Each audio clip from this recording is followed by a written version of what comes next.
Hi everyone, I'm Miss Wendy and thank you for joining me for this third week of our sessions of Junior High Take and Make Ribs.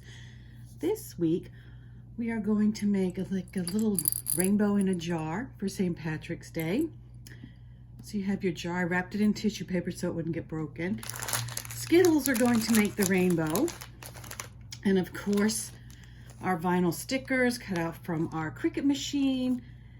And the only other things you will need at home are scissors, and if you have tweezers. I always say about the tweezers because sometimes it's easier to peel off the vinyl stickers with the tweezers.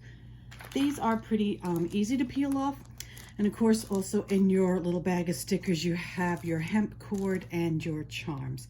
And if you did the Valentine's Day verse, the same kind of thing with putting the charms on. Okay, so let's get started. Of course, you do want to wash and dry this thoroughly so your stickers adhere properly.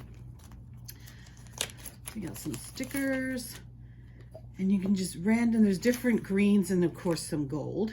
So I just randomly, this one might help with the tweezers. Some of this with the backing, it's easier to peel than some of this plain stuff. But it is doable, it's not hard. See, that one I just did peel with my fingers. Like I said, I just put them around the jar randomly, smooth it out to make sure there's no air bubbles in there. Let's try a gold one.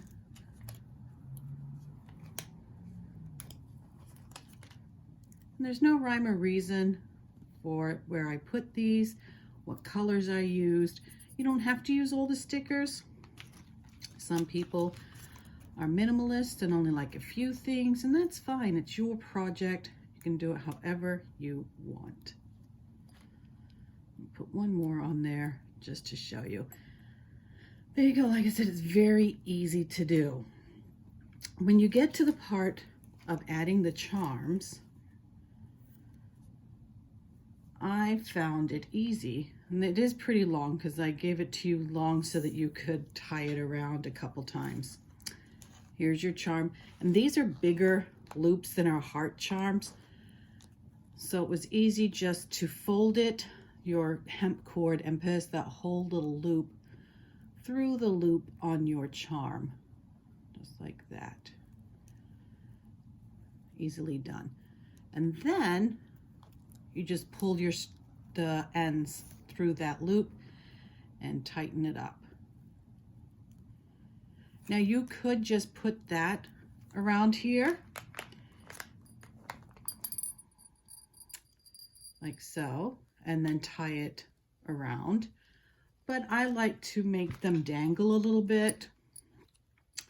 So of course you just put some knots in here. And that gives it a little bit more security too for the charm. Just easy knots. Nothing fancy. No sailor boat tying knots with this. If you know how to do that to make it look prettier, go ahead. I'm just doing some simple knots like so. And once you have the length that you would like it to be, so this one's a little bit more decorated. Of course, I'm going to cut off these ends here, and that's why you would need your scissors to cut off those ends. That was a little thicker, so it's done a little differently. This hemp cord is much thinner. Take that lid off. Then all I did, if I can get this,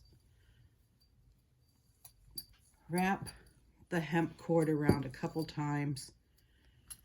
I'm gonna turn it over to here, and then just secure this whole thing with knots again. Put a couple knots in it just so it wasn't, there you go. And then of course you can just cut off the extra.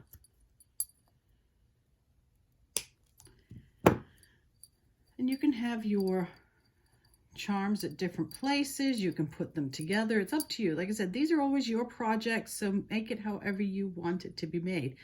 And the only thing left to do is open up your Skittles and pour them in. And then you have this mixed up rainbow in a jar. Now you only have 3 little packets, so you might want to go out and buy a big package.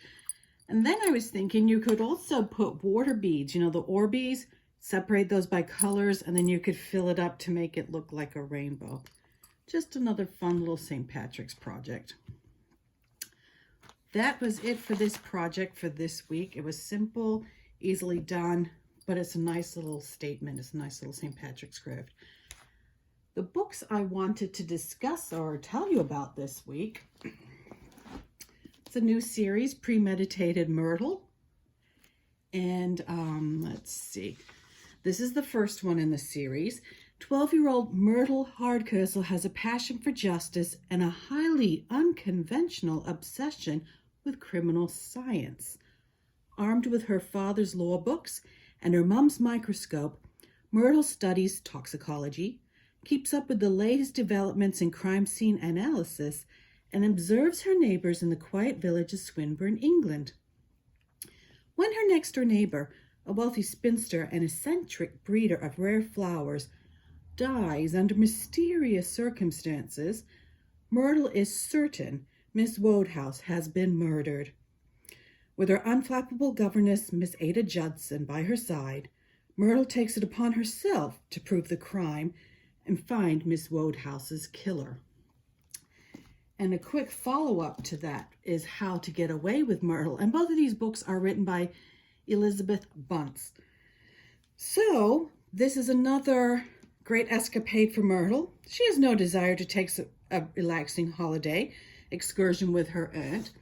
However, Myrtle has no say in the matter. Our intrepid, aspiring detective is once again pulled into a mysterious situation when she finds a passenger aboard a private railway train stabbed with her Aunt Helena's scissors. What to do? She has to solve this crime, otherwise, you know, Aunt Helena might end up at Scotland Yard. If you have any desire or interest in these books, please feel free, come to the library, check them out. You can phone, we will place holds on them.